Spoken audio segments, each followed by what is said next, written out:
Jihad itu bukan bunuh diri, pakai bom kemudian menghancurkan diri sendiri dan orang lain. Bukan. Jihad itu bahasa Arab, arti dalam bahasa Indonesia adalah kerja cerdas. Sekaligus juga kerja cerdas. Sekaligus juga kerja ikhlas. Jadi jihad itu sebetulnya sungguh-sungguh artinya.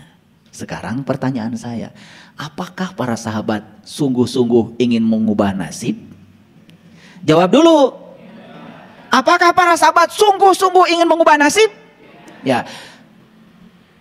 Kalau sungguh-sungguh ingin mengubah nasib, ya mari. Sungguh-sungguh belajarnya, sungguh-sungguh memprosesnya, sungguh-sungguh di dalam ikhtiarnya. Nah, sungguh-sungguh itulah yang disebut dengan jihad. Jadi keserakahan inilah sebetulnya penyakit yang membuat manusia menderita. Makanya lihat orang yang serakah, siap naik jabatan, tidak siap turun. Siap jadi bupati, stres ketika dia harus mengakhiri jabatannya. Itu yang disebut dengan post power syndrome. Makanya saat menjabat, luar biasa, Luis wae.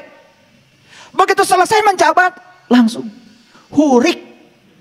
Mana bagi saya, siapapun yang bisa menjaga kebersihan, ya iman. Dia tinggal di pinggir sungai dan sungainya bersih. Berarti yang tinggal di pinggir sungai itu iman. Bagi saya, apapun keyakinannya gak penting. Yang penting sungai bersih. Berarti iman. Kan an-nadhafatu minal iman. Nah ini tinggal di pinggir sungai, ngaku-ngaku beriman, setiap hari buang sampah ke sungai. Gak iman. Jadi kalau ingin melihat orang itu beriman atau tidak, lihat saja bersih apa tidak. Cari rezekinya ternyata kotor, berarti rezekinya kotor, nggak iman. Nggak usah ditanya tahajudnya berapa rakaat, nggak penting. Orang beriman itu kalau dia jalan ada ranting saja, dia singkirkan untuk keselamatan orang lain. Ini bukan ranting, bikin panggung di tengah jalan, parkir mobil seenaknya untuk kepentingan dirinya, jelas gak iman. Walaupun bikin panggung, gak tahu panggung buat apa, pokoknya panggung lah. Ranting saja harus disingkirkan, karena itu bahaya bagi orang lain. Lihat saya semuanya. Apakah di Arab saat itu ada ranting? Gak ada. Karena di Arab tidak ada pohon. Tapi kenapa Nabi bicara ranting? Ranting itu bahasa kita, bahasa nabinya apa saja hambatan yang kita ciptakan untuk menghambat orang lain. Jelas kita nggak punya iman. Kita demo di tengah jalan, kemudian kita sholat di tengah jalan karena sedang mendemokan sesuatu. Orang terkendala ekonominya karena demo kita. Patut dipertanyakan menurut saya, karena sudah menghambat jalan orang. Ada orang bilang pada saya, Pak, saya ini gak punya usaha, tapi saya alhamdulillah bisa membantu orang lain yang punya usaha. Mungkin dari sisi awam akan mengatakan, kamu gila, kamu aja gak punya usaha, ngapain bantu usaha orang? Betul? Ini sisi awam, tapi sisi spiritual beda lagi. Sisi spiritualnya apa? Karena kamu membantu orang lain untuk membuka usahanya, maka suatu saat juga kamu akan punya usaha. Karena apa? Membantu orang lain bagi orang yang beriman adalah membuka jalan bagi dirinya sendiri. Makanya kalau Anda semuanya memberi, jangan lupa Anda tidak sedang membuka jalan orang lain, tapi Anda sedang memberi pada diri Anda sendiri. Kalau Anda memaafkan orang, Anda bukan memaafkan orang, Anda sedang membuka jalan untuk datangnya energi berkah bagi diri Anda. Jadi adakah sesuatu yang dilakukan buat orang? Gak ada. Semua buat dirimu sendiri. Jadi kalau kita memberi, bukan memberi pada orang, sebenarnya kita memberi pada diri kita sendiri. Paham sampai sini?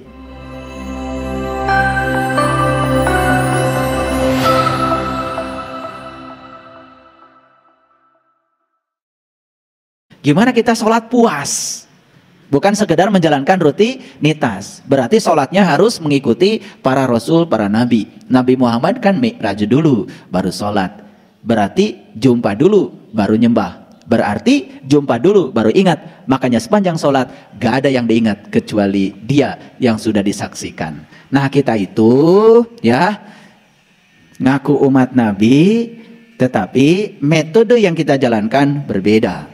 Nabi itu mi'raj dulu baru sholat, kita sholat terus, gak pernah tahu siapa yang harus disembah. Tapi sombongnya lebih dari Nabi. Pokoknya semua orang salah, yang benar saya sendiri. Semua orang masuk neraka karena surga buat saya sendiri. Kalau sudah di titik itu, bahaya, mengancam kita. Kita jadi orang sombong, dan orang sombong itu seperti tanah tinggi yang tidak pernah bisa menyimpan air. Tandus. Karena air itu selalu saja bergerak ke bawah. Makanya orang yang rendah hati selalu bisa menampung air. Makanya orang yang rendah hati subur dengan ilmu. Orang yang tinggi hati kering kerontang gak punya ilmu. Tapi dia menyangka seakan-akan dia kaya ilmu. Nah, itu orang yang tidak tahu, tetapi dia tidak tahu bahwa dia tidak tahu. Itulah orang yang so tahu, dia beritahu tidak mau tahu. Kalau ngomong seperti yang paling tahu, padahal dia tidak tahu. Cuma dia tidak tahu bahwa dia tidak tahu. Oh, ini kecelakaan yang lebih besar lagi. Jadi sekarang sampai ya di otak kita sekarang bahwa nasib bisa diubah. Nasib sudah tahu kan sekarang. Seluruh data karma yang tersimpan dalam sel DNA kita yang dibawa dari kehidupan yang lalu ke kehidupan yang sekarang. Walaupun itu dibawa oleh kita, bukan berarti itu tidak bisa diubah. Semuanya bisa diubah. Clear dulu sampai sini. Oke. Nah, itu sebabnya di Quran itu ada syarat. Syarat apa? Syarat mati. Syarat mati apa? Nah, itu dinyatakan dalam Quran surat Ali Imran. Saya kasih tahu dulu ayatnya supaya ini jelas bagi kita semua. Kita buka dulu ya. Ali Imran ayat 102. Baik, kita lihat. Ini ayat sering dibaca setiap khutbah Jumat. Mari kita bacakan ulang. Ya ayyuhallazina amanu, hai orang yang beriman. Yang dihaikan ini orang beriman ya, bukan orang yang mengaku beriman. Makanya jangan GR. Begitu hai orang beriman, saya Allah, tar dulu kata Allah. Orang beriman ada cirinya. Ciri orang beriman itu bisa ingat kepada Allah. Dan orang bisa ingat kepada Allah kalau sudah tahu dan kenal kepada Allah. Kalau belum tahu dan kenal, nggak bisa ingat. Nah kalau nggak bisa ingat, jelas bukan orang beriman.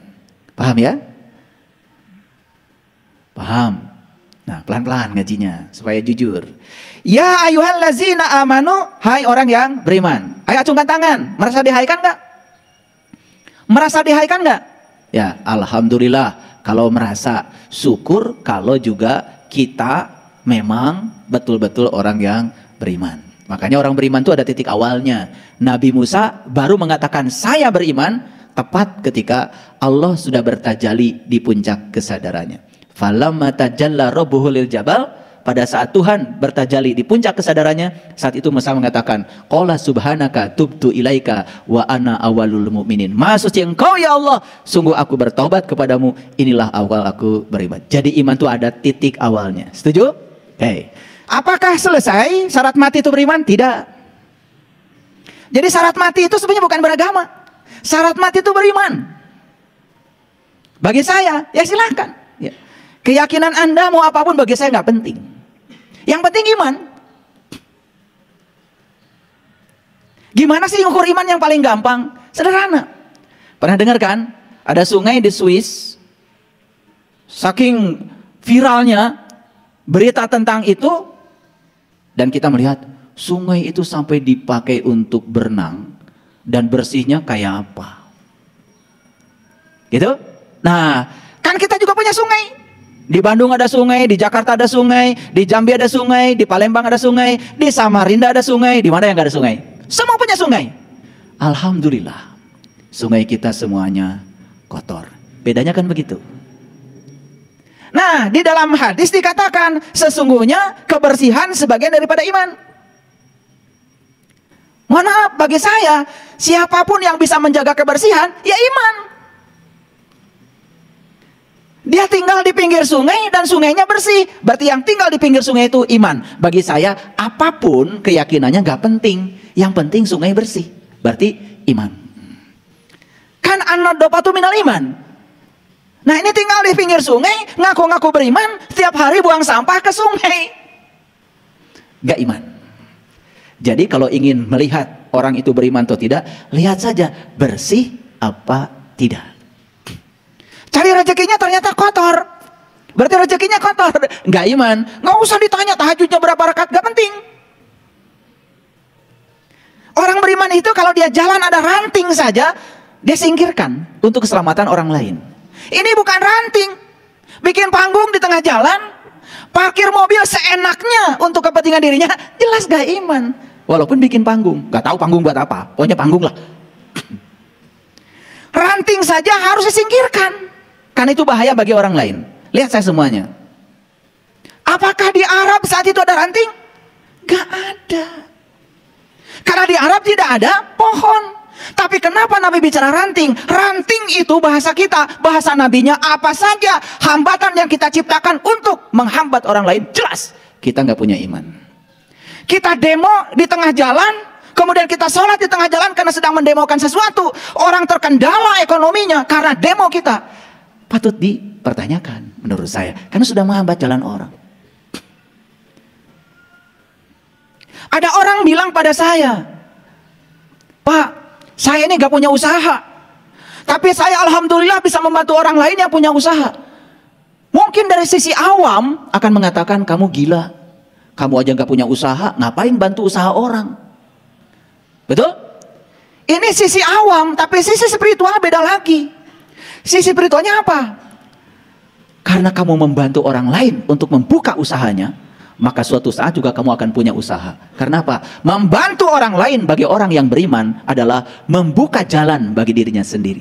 Makanya kalau Anda semuanya memberi, jangan lupa Anda tidak sedang membuka jalan orang lain, tapi Anda sedang memberi pada diri Anda sendiri. Kalau Anda memaafkan orang, Anda bukan memaafkan orang, Anda sedang membuka jalan untuk datangnya energi berkah bagi diri Anda. Jadi adakah sesuatu yang dilakukan buat orang? Gak ada. Semua buat dirimu sendiri. Jadi kalau kita memberi, bukan memberi pada orang, sebenarnya kita memberi pada diri kita sendiri. Paham sampai sini? Paham sampai di sini? Baik, kita lanjut. Jadi syarat mati yang pertama adalah iman. Dan orang yang beriman ini jelas orang yang peduli pada orang lain. Karena kata Nabi, ciri iman itu seperti itu. Begitu dengar ada sahabat kita kecelakaan, langsung kita bersimpati dan membantu. Iman tuh. Dengar sahabat kita kecelakaan, anaknya kecelakaan, hare-hare.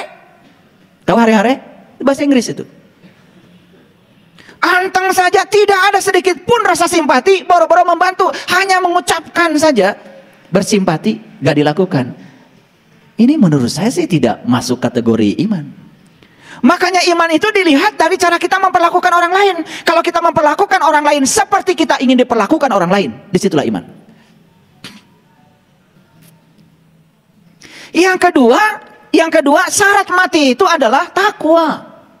Apa sih takwa itu? Berulang kali saya sampaikan bahwa takwa itu definisinya sangat unik di Quran. Itu diabadikan di Quran surat Al-Baqarah ayat 63. Takwa itu satu, mengambil janji. Yang kedua, mengangkat kesadarannya. Yang ketiga, ditunjukkan sesuatu oleh Allah di puncak kesadarannya. Yang keempat, ingat apa yang Allah tunjukkan.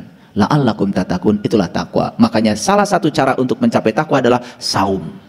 Apa itu saum? Saum itu adalah berbuka dan jumpa dengan Tuhan. Liso'imi farhatani farhatun inda iftarihi wa farhatun inda liqa'i rabbih. Ada dua kegembiraan bagi yang saum. Satu ketika berbuka, yang kedua jumpa dengan Tuhan. Bukan makan candil, bukan makan kolak. Itu nggak ada hubungan dengan jumpa dengan Tuhan. Yang ada hubungan dengan jumpa dengan Tuhan adalah berbuka mata kolbu. Makanya orang beriman, kata Nabi, tasdikun bil qalbi, orang yang sudah terbuka mata kolbunya. Masih merem, belum iman.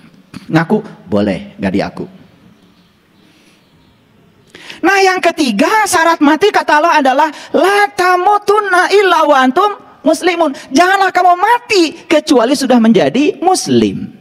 Nah muslim ini bukan sebutan bagi orang yang mengaku di depan Pak RT agamanya tertentu. Pak RT, saya mau bikin KTP. Enggak? Nami? Jubaidah? Tempat tanggal lahir? Pekerjaan? Agama? Pak RT? Islam Pak RT.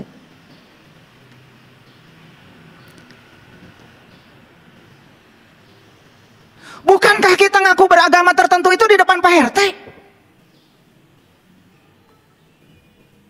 Betul? Makanya muslim Muslim itu dari kata dasar Islam. Islam itu artinya adalah merdeka. Islam itu artinya pasrah total kepada Allah. Jadi seorang Muslim adalah orang yang sudah bisa pasrah total kepada Allah. Kumaha Allah. Makanya ciri Muslim sederhana. Satu, tidak pernah mengeluh. Semua orang yang mengeluh, sebetulnya keluhan itu tertanda bahwa dia tidak bisa menerima kenyataan. Dan tidak ada orang mengeluhkan yang dia ingin. Yang dia keluhkan pasti yang tidak dia ingin. Kenapa ibu sedih? Saya sedih. Kenapa? Suami saya kok baik banget. Pernah nggak ada yang mengeluh begitu? Pernah nggak? Semua yang kalian keluhkan adalah hal yang kalian tidak suka. Dan ketika kalian tidak suka sesuatu hal, sebetulnya pada dirimu masih ada kebencian. Protes itu juga indikator bahwa kita masih menyimpan kebencian. Protes tidak mungkin terhadap sesuatu yang kalian setuju. Selalu protes itu pada sesuatu yang kalian tidak setuju. Kenapa mau protes? Kenapa? Saya setuju sama pendapat pemerintah, maka saya mau protes. Protes setuju, nggak ada. Protes selalu berkaitan dengan yang dia tidak setuju. Betul nggak? Dan kapan kalian tidak setuju? Ketika sesuatu itu berbeda dengan yang kalian mau. Dan selalu saja kalian ingin segala sesuatu seperti yang kalian mau. Itu memaksakan pendapat. Dan jelas dalam dirimu ada kebencian. Nah, ketika kita melekat pada kebencian, itulah yang namanya kegelapan. Makanya syarat mati menjadi 3. 1, jadi orang beriman. 2, ngejalanin takwa. Yang ketiga, jangan mati kecuali sudah pasrah total kepada Allah. Makanya ciri seorang Muslim tentu saja tidak pernah ngajarin Allah supaya Allah ngikutin maunya dia. Justru dia ngajarin dirinya sendiri untuk tunduk patuh kepada kehendak Allah. Clear? Oke. Tanya sekarang, saya berhak gak mengaku Muslim? Kalau yang kau lakukan setiap hari adalah ngatur-ngatur Allah supaya Allah ngikuti kahayang maneh, dan kalau Allah tidak ngikutin kahayang maneh, protes, mengeluh, gak layak Anda disebut Muslim. Hasil akhirnya jika ucing. Kenapa dia masuk ke tubuh itu? Karena saat kematian itu dia tidak bisa menerima apa yang terjadi. Dia mengeluh, dia protes, dia keluhkan semua kebenciannya. Kesadaran terakhir saat dia mati menjadi kesadaran awal saat dia datang lagi ke semesta ini. Datang ke sini sudah beda casingnya, bukan casing yang dulu lagi. Itulah yang disebut dengan neraka. Oke, baik. Jadi siapa kalau itu Muslim itu? Muslim itu adalah orang yang sudah membebaskan diri dari kemelekatan. Apa? Nah, manusia ini melekat cuma 2. Catat. Manusia ini melekat cuma 2. 1 melekat pada harta, 2 melekat pada diri. Nah, diri juga ada 2. 1 diri yang asli, 2 diri yang palsu. Yang berbahaya ketika dia melekat pada diri palsunya. Siapa diri palsu itu? Diri palsu itu adalah diri yang sedang dikendalikan oleh pikiran yang penuh dengan kegelapan. Dan minggu yang lalu sudah saya jelaskan, pikiran yang penuh dengan kegelapan itulah setan. Jadi setan bukan entitas yang di luar dirimu. Makanya setan selalu berbisik kepadamu. Yang dibisiki oleh pikiran yang tidak sadar adalah kesadaranmu. Kesadaran dibisiki oleh pikiran yang tidak sadar. Saat mengikuti, berarti kamu mengikuti syaitan. Syaitan itu adalah pikiran yang tidak sadar. Paham sampai sini? Ulangi lagi. Ulangi lagi. Jadi kemelekatan manusia itu cuma 2. 1 melekat pada harta. Yang kedua melekat pada diri. Diri yang mana? Diri yang palsu. Yang disebut dengan ego. Nah, ego ada 2. 1 yang bernama keserakahan, 2 yang bernama kebencian. Catat. Ego ada berapa? 1, 2. Nah, keserakahan dan ketamakan pasti terhadap segala sesuatu yang dia ingin. Betul nggak? Serakah itu pasti terhadap keberhasilan. Tidak mungkin serakah pada kegagalan. Serakah itu pada jabatan. Tidak mungkin serakah pada turunnya jabatan. Gak mungkin. Jadi keserakahan inilah sebetulnya penyakit yang membuat manusia menderita. Makanya lihat orang yang serakah. Siap naik jabatan, tidak siap turun. Siap jadi bupati, stres ketika dia harus mengakhiri jabatannya. Itu yang disebut dengan post power syndrome. Makanya saat menjabat, luar biasa. Louis wae. Begitu selesai menjabat, langsung hurik. Hurik itu bahasa Inggris tadi. Pikasieun. Nah sekarang gimana caranya kita bisa melepaskan diri dari kemelekatan satu pada harta, dua pada ego. Nih. Melepaskan diri dari kemelekatan pada harta dan ego, itulah yang disebut dengan jihad. Apa? Apa artinya jihad? Jihad itu bukan menyerang orang pakai bom. Jihad itu bukan bunuh diri pakai bom kemudian menghancurkan diri sendiri dan orang lain. Bukan. Jihad itu bahasa Arab, arti dalam bahasa Indonesia adalah kerja cerdas. Sekaligus juga kerja cerdas. Sekaligus juga kerja ikhlas. Jadi jihad itu sebetulnya sungguh-sungguh artinya. Sekarang pertanyaan saya, apakah para sahabat sungguh-sungguh ingin mengubah nasib? Jawab dulu. Apakah para sahabat sungguh-sungguh ingin mengubah nasib? Ya. Kalau sungguh-sungguh ingin mengubah nasib, ya mari. Sungguh-sungguh belajarnya, sungguh-sungguh memprosesnya, sungguh-sungguh di dalam ikhtiarnya. Nah, sungguh-sungguh itulah yang disebut dengan jihad. Jadi jihad itu cuma dua. Satu dengan harta, dua dengan diri. Diri yang mana? Diri yang palsu. Melepaskan kemelekatan pada harta dan diri yang palsu. Itulah jihad. Betul nggak? Kalau kita nggak sungguh-sungguh sulit untuk mencapainya. Baik, sekarang saya tunjukkan dulu ayatnya. Supaya ngerti apa sih kata Quran. Saya akan tunjukkan pertama Quran surat Al-Baqarah dulu deh. Al-Baqarah dulu. Al-Baqarah ini agak panjang ya kajian kita, mohon bersabar. Saya akan tunjukkan Al-Baqarah ayat 218 dulu deh. Oke, lihat sini semuanya. Innallazina amanu, sesungguhnya orang beriman, walladzina hajaru, dan orang-orang yang sungguh-sungguh ingin berubah. Jadi hajaru itu apa? Hijrah.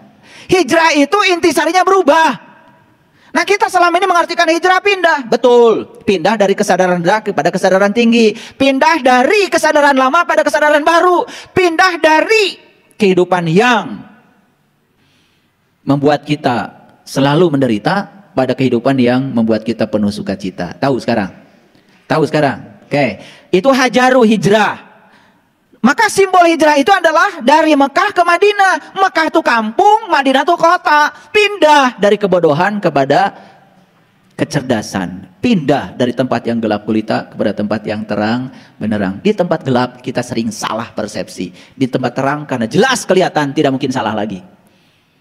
Nah di Quran dikatakan sesungguhnya orang yang beriman. Siapa itu? Wallazina hajaru, yaitu orang yang mau berubah.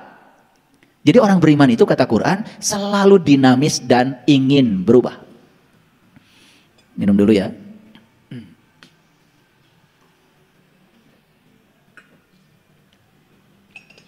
Baik. Innallazina amanu walladzina hajaru wajahadu, dan sungguh-sungguh ingin berubahnya fisabilillah, di jalan Allah. Sabil itu jalan besar. Kalau jalan kecil namanya torik. Jadi torik itu jalan kecil. Makanya kalau kalian tinggal di gang sempit di Mekah, ada jalan tuh ngalangin jalan, kata polisi torik. Nah, maksudnya awas, jalan batur. Tong cicing didinya ngalangan. Makanya karena mereka tidak bisa pakai bahasa seperti saya, cukup mereka torik. Ada juga yang sombong, wah katanya polisi itu tahu kalau saya ahli torikot, cek saha. Mana teh ngahalangan jalan batur. Makanya jalan kecil disebutnya torik, jalan besar disebutnya sabil. Jadi berjalan menuju Allah itu harus pakai jalan besar, jalan bebas hambatan. Terus terang? Sudah tahu? Jalan besar yang diajarkan oleh Quran namanya jalan Shiratal Mustaqim. Dan Shiratal Mustaqim adalah jalannya orang yang diberi nikmat. Nikmat terbesar adalah jumpa dengan Allah. Maka siapa yang sudah tahu cara untuk meniti ke dalam diri, untuk berjumpa dengan jati dirinya, dia sudah ketemu dengan sabilillah. Itu jalan besar, bebas hambatan. Nanya, makanya kata Allah, sesungguhnya orang beriman itu adalah orang yang ingin berubah, dan sungguh-sungguh ingin berubahnya, maka dia akan berada di jalan besar menuju Allah. Paham? Oke. Pertanyaan saya, sungguh-sungguh ingin berubah? Oke, sekarang saya lanjutkan. Itu Quran surat Al-Baqarah ayat 218. Sekarang saya tunjukkan dulu ya, Quran surat lain. Kita lihat Quran surat An-Nisa dulu. An-Nisa, ya, maaf. An-Nisa, oke. Ayat, baik. Nah, An-Nisa ayat berapa ini? Ayat 95. Baik, saya tidak akan bacakan semuanya karena waktu kita terbatas. Di sini dikatakan, ya, la yastawil qa'iduna minal mu'minin ghairu ulid dorori wal mujahiduna fi sabilillah bi amwalihim wa anfusihim. Disinilah dijelaskan bahwa ciri orang yang berjihad di jalan Allah itu dua. Satu, melepaskan kemelekatan pada harta. Dua, melepaskan kemelekatan pada diri palsu yang bernama ego. Berarti melepaskan pada apa? Keserakahan pada yang dia ingin, dan melepaskan kebencian pada yang dia tidak ingin. Sudah bisa begitu? Sudah bisa begitu? Sudah bisa belum? Nah, selama ini tidak jelas jihad itu apa. Sungguh-sungguh dalam hal apa? Sungguh-sungguh kamu melepaskan pada harta dan diri. Apa diri itu? Diri itu adalah dua. Diri yang dimaksud di sini adalah ego, diri palsu. Satu, lepaskan dirimu dari keserakahan pada yang kamu ingin. Yang kedua, lepaskan dirimu pada kebencian dari yang kamu tidak ingin. Itulah yang paling berat. Jadi sangat masuk akal kalau itu disebut jihad. Terasa perjuangannya berat? Sok lah, melepaskan keserakahan pada yang kita ingin. Berat. Karena apa? Dari kecil kita dilatih untuk mencari, tetapi tidak dilatih melepaskan. Dari kecil kita dilatih untuk mengumpulkan, tapi tidak dilatih untuk membagikan. Makanya mumpung kita masih ada kesempatan, yuk kita imbangi. Boleh nggak mencari? Boleh.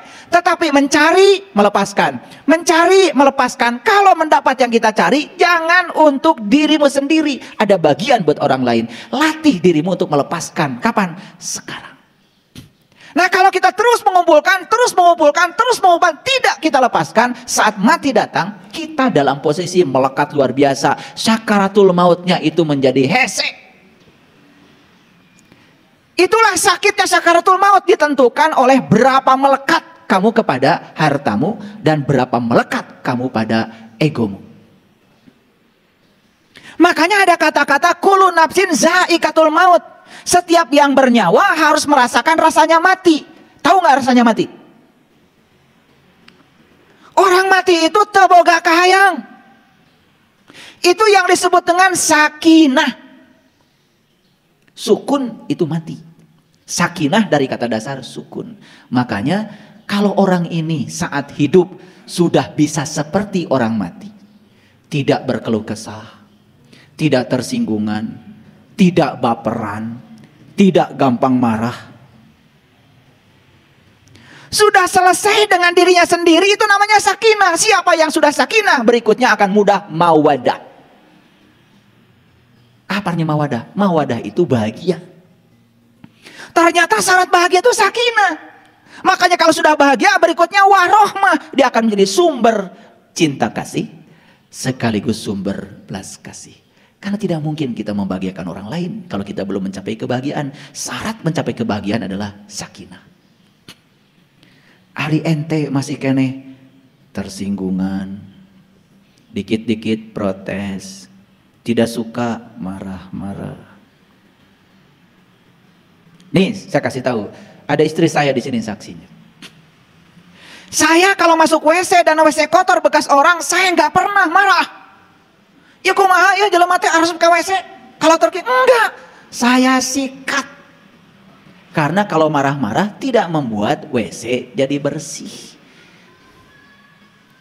Anak saya masuk WC, saya tahu anak saya. Walaupun saya nggak lihat anak yang mana yang masuk WC, dari WC bekasnya saya tahu. Anak nomor 1, anak nomor 2, anak nomor 3, saya tahu. Cara nyimpen odolnya seperti apa, saya tahu. Cara nyimpen sikat gigi seperti apa, saya tahu. Bak mandi masuk sabun, saya tahu anak yang kemana. Dan saya nggak pernah ribut. Kalau bekas anak pun, saya nggak pernah dikejar anak saya. Kamu tadi masuk ke saya? Itu sabun masuk, nggak selesai. Makanya saya bedahkan, saya sikat. Nanti kalau dia masuk lagi ke WC, kali aja dia ingat, oh tadi bekas sabun sekarang udah bersih, pasti sama ayah. Sugan erahan. Makanya saya itu di rumah, para sahabat, gak pernah saya marah-marah nyuri ini, gak pernah. Ada istri saya. Nih saksinya. Kalau banyak rambut berantakan, saya gak pernah ribut. Iya rambut tuh saha, urut saha, jorok, gak pernah. Saya ambil solasi, saya lilitkan di tangan saya, langsung plak, plak, plak, plak, plak, plak, beres, bersih. Karena saya tidak suka rambut berantakan. Kalau ada rambut nyumpal di saringan WC, saya tahu bekas anak yang mana, saya cabut sendiri, saya buang. Gak pernah ribut. Karena ribut tidak pernah menyelesaikan masalah. Ini saya kasih contoh. Sugan areling tuh. Gak perlu marah. Di rumah saya banyak juga yang ngerokok. Puntung rokok ada. Dan saya kalau ngambil puntung rokok bekas kalian, ketika kalian sudah pergi. Karena kalau saya ambil kalian masih ada, perasaan saya nggak nyampe, takut kalian tersinggung. Makanya sudah pergi saya ambilin. Itu cara saya. Makanya saya nggak pernah melarang, mual nitah, mual ulah, merecontok. Da amak-amakan mual mereskeun masalah. Gitu aja kok. Sederhana. Kolam kotor, nggak pernah saya pusing. Bedahkeun we, bersihan, beres. Karena tidak ada kemarahan yang bisa menyelesaikan masalah kecuali menambah masalah baru. Sugan ada di ceramahan kieu arera. Ini masalah ego, masalah ego. Kalau kita belum bisa mengalahkan diri sendiri, yang keluar adalah konflik. Orang yang konflik dengan pikirannya, mulai keluar dari lisannya, konflik dengan orang lain. Ini saya kasih tahu, siapapun yang masih konflik dengan orang lain, itu Anda itu masih punya konflik dengan dirimu sendiri. Can beres. Itu waras. Makanya jihad itu dua, diulang-ulang di banyak ayat. Kalau saya tunjukkan ayat tentang jihad, itu cuma dua. Bi amwalihim wa anfusihim, bi amwalihim wa anfusihim. Apa pesannya? Ya, menang, mana yang harta. Tapi menges menang, lepaskan. Boleh mencari, tapi jangan melatih diri mencari. Latih diri untuk melepaskan. Itu yang namanya belajar mati selagi hidup, mengpengker hidup. Dan diajar maut, mah kudu hidup. Merasakan rasanya mati harus ketika hidup. Danges maut, mah mau bisa ngerasakan. Sok tanya nu pae, kumaha rasana pae? Mau bisa ngejawab. Nih, saya kasih tanya. Saya tanya nih kalian, gimana rasanya ketika kamu dalam hidup ini sudah merasakan mati? Damai ayah, damai. Gimana rasanya ketika kamu mengalahkan egomu? Damai, damai. So, praktekkan. Belajar dengan saya bukan membicarakan kebaikan, melakukan. Jangan jadi kolektor ilmu, gak perlu banyak ilmu. Yang penting rubah, hijrah. Tiap tahun baru hijrah, karnaval. Beringkat itu, beringkat di terobah. Sekarang karnavalnya dengan akhlak, karnavalnya dengan perubahan. lain dangdan wungkul. Paham ya? Paham apa tidak? Baik. Jadi Allah mengatakan baca kitabmu, baca kitabmu, baca kitabmu. Buat apa? Setelah kamu tahu ada data karma apa di dalam tubuhmu, kamu tahu bagaimana cara mengubah nasibmu. Jadi selama ini kalian kenapa tidak bisa mengubah nasib? Karena belum tahu cara membaca data karma di tubuh. Lamun teu bisa, sok minta tolong. Kanu bisa. Tapi saya akan bacakan 95%. Kalau saya bacakan tahun sekian mati. Stres, nambah stres. Jadi nggak akan saya bacakan walaupun saya tahu. Nah, jadi sekarang jelas apa yang harus kita lepaskan. 1, amwal, harta. 2, diri, anfus. Diri yang mana? Diri yang palsu. Diri yang dikendalikan oleh pikiran. Kalau diri yang sudah asli, diri yang sudah dikendalikan oleh kesadaran, tidak mungkin ego. Dan kudu diomen teh ieu. Cuman selama ini kan gak jelas. Jihad.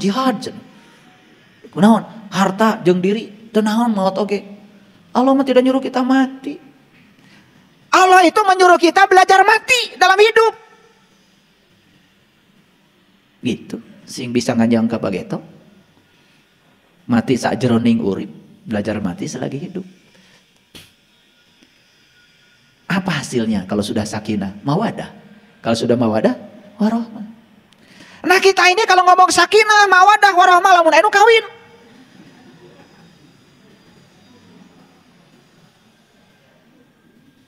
Jadi sakinah itu seakan-akan kudu kawin heula. Sakinah itu adalah kondisi batin kita yang tetap dalam keadaan nyaman, tentram, tidak merasa terganggu apapun yang terjadi di luar dirimu. Harus ini kalian nih wajahnya wajah-wajah yang sering baperan. Apa yang terjadi di luar selalu mengganggu, selalu merasa tidak nyaman. Inginnya semua orang memuji kita, inginnya semua orang simpati kepada kita, inginnya semua orang hormat pada kita. Satu saja menghina kita, baperan, gak siap, merasa terganggu. Lihat saya semuanya. Ketika kalian masih merasa terganggu oleh situasi di luar dirimu, ada masalah besar dengan dirimu. Kenapa saya sebut masalah besar? Karena ini perlu hijrah, perlu jihad, perlu sungguh-sungguh mengubah diri. Gimana cara mengubahnya? Nah, disinilah ketika kesadaran kita sangat rendah, yang mendominasi kita adalah pikiran kita yang palsu, maka penderitaan tidak bisa dihindari lagi. Dapat sehat teh akibat berjamaah cekcokna. Saya perbolehkan kalian cekcok, tapi saurang-saurang.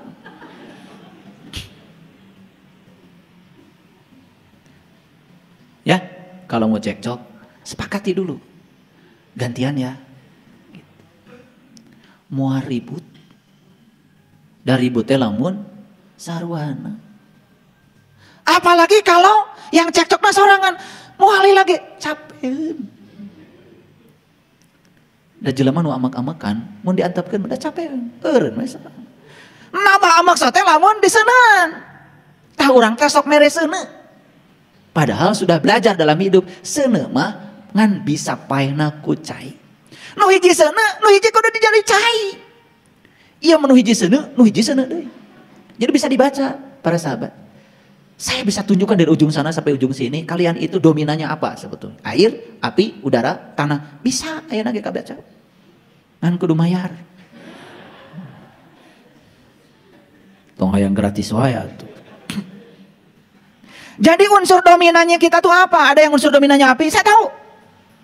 Ada yang unsur dominannya air, saya tahu. Yang unsur dominannya tanah, saya tahu. Yang unsur dominannya udara, saya tahu. Tahu. Karena itu data yang kalian bawa, tersimpan di tubuhmu, tersimpan, bisa dibaca. Gampang.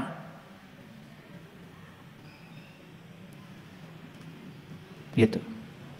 Nanti kalau mau dibacakan oleh saya, daftar dulu. Ya, nanti daftar sama anak saya yang paling besar, biar dikoleksi dulu datanya. Ya, daftar sama Teh Putri, cari nomor teleponnya aja di grup. Kalau belum tahu, catat nomornya. 0812 14 34 5858. Catat boleh. Antri. Karena apa? Biar fokus perubahan nasibnya. Selama ini kita mengubah nasib itu sembrono, gak fokus. Karena kita juga tidak pernah menganalisis sebetulnya kesalahan saya di mana. Karma yang harus saya selesaikan dalam hidup ini apa? Padahal udah jelas, cuman tidak bisa baca. Ngenteng mah minang. Ayo we ngobrolman pipi.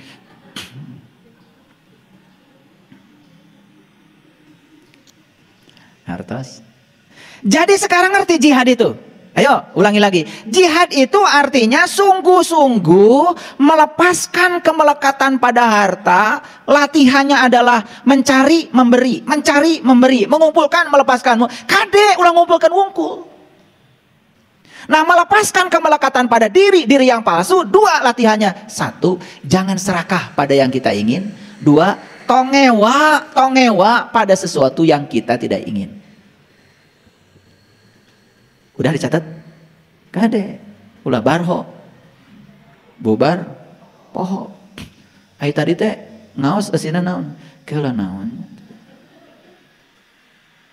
Keula mun asup ka restoran geus dahar tempe 5, tahu 3, pindang bandeng 2. Naon tadi teh tuang? Ya kayak naonnya? Eta nepi ka teu inget dahar tempe 5. Subhanallah. Cing atuh pohoan teh ulah kitu-kitu teuing. Nah, semakin jelas sekarang. Jadi disinilah sebetulnya latihan yang sungguh-sungguh melepaskan kemelekatan. Untuk apa? Supaya saat sakaratul maut kita tidak terikat lagi oleh ketebalan kemelekatan pada yang dua itu. Maka siapapun yang ketebalan kemelekatan pada yang dua itu terbawa saat mati, makanya kesadaran terakhir saat seseorang mati akan menjadi kesadaran awal pada saat dia dibangkitkan lagi.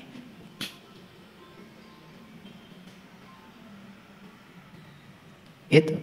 Nah, sekarang kita lihat ayat lain. Ya, saya mau tunjukkan karena ayatnya banyak, tentu saja saya tidak menunjukkan semuanya. Tetapi inti-intinya saja. Kita lihat surat yang ke-29 ayat yang ke-6. Nah, lihat saya. Waman jahada fa inna ma yujahidu li nafsi. Barang siapa yang berjihad, nah sayang sekali di terjemahan yang ada itu kata jihad jarang diterjemahkan. Lalu dipersepsi jihad itu seperti kebanyakan orang. Jihad itu jadi menyerang orang. Jihad itu menyakiti orang lain yang berbeda keyakinan dengan kita. Itu salah kaprah itu tentang jihad. Jadi jihad sendiri artinya adalah sungguh-sungguh. Perhatikan saya. Jadi barang siapa yang sungguh-sungguh ya, maka kesungguhan itu sesungguhnya fa inna ma yujahidu li nafsi. Kesungguhan itu bukan untuk siapa-siapa kecuali untuk dirinya sendiri. Sok, sungguh-sungguh dalam hal apa? Tentu saja sungguh-sungguh dalam hal tertentu yang sudah kita tentukan. Ayo, mau sungguh-sungguh dalam hal apa? Saya sungguh-sungguh ingin mengubah diri saya. Saya sungguh-sungguh ingin mengubah nasib saya. Ayo sungguh-sungguh. Sungguh-sungguh itu bahasa lain adalah fokus. Tidak kehilangan fokus. Makanya kemana pikiran diarahkan, ke situ energi dialirkan. Ini lihat saya. Kita punya uang 100.000. Hilang. Terus aja kepikiran yang 100.000 itu. Kemana pikiran diarahkan, ke situ energi akan dialirkan. Terus mikirin yang 100.000 hilang. Jadi duit banyak yang akan datang kepada kita tidak terpikirkan sama sekali. Nu 100.000 leungit, nu gede teu datang-datang. Nggak rubah nasibnya. Makanya begitu kita tidak memfokuskan pikiran pada yang 100.000, percaya bahwa Allah akan menghadirkan uang lebih banyak dari itu, arahkan saja pikiran kepada yang lain. Di mana pintu tertutup, berarti Allah sedang membukakan pintu yang lain yang akan dibukakan. Arahkan ke situ. Di situ kedahsyatan mulai datang. Selama ini apa yang Bapak Ibu lakukan? Begitu ada kejadian yang tidak enak, fokus saja pada yang tidak enak. Ya, terus tidak enak. Karena kemana pikiran itu diarahkan, ke situ energi akan dialirkan. Habis energi hanya untuk hal yang tidak berguna. Bagaimana kita bisa mengubah keadaan kita? Nih contoh. Maaf ya, terbaca dari data karma bahwa kamu ini sebetulnya di usia sekian sampai sekian akan mengalami kesulitan yang luar biasa secara finansial. Kabaca, teteh. Kabaca. Nanti saya beritahukan deh. Nah begitu saya beritahukan bukan berarti langsung ikuti pikiran saya. Itu cuma 50% mutlaknya. 50% bisa diubah. Oh di usia sekian saya itu akan mengalami kesulitan finansial. Yes, saya akan rubah cara hidup saya. Saya akan rubah cara berpikir saya. Ternyata apa yang diramalkan berdasarkan data karma itu tidak terjadi. Di usia itu ternyata kamu tidak mengalami kesulitan finansial karena sudah diubah. Jadi pembacaan data karma itu semata-mata untuk melakukan tindakan preventif agar itu tidak terjadi. Pernah dengar ada orang yang divonis oleh dokter karena mengidap penyakit tertentu? Ibu teh bakal maut 3 tahun deui, cek dokter. Karena sudah divonis 3 tahun gak akan mati, apa yang terjadi? Setiap hari dia teh selalu saja kemana-mana bawa uang. Nggak bagi. Nah ibu jantan bager 3 tahun deui. Apa yang terjadi? 3 tahun yang divonis dokter tidak terjadi. Sampai sekarang dia masih hidup. Gara-gara dia berubah kehidupannya. Itu namanya mengubah nasib. Jadi kalau nanti dibacakan oleh saya, kemudian dapat data ini bukan untuk diyakini. Tetapi itu dijadikan sebagai landasan untuk mengubah diri. Sehingga perubahannya jadi fokus. Itu.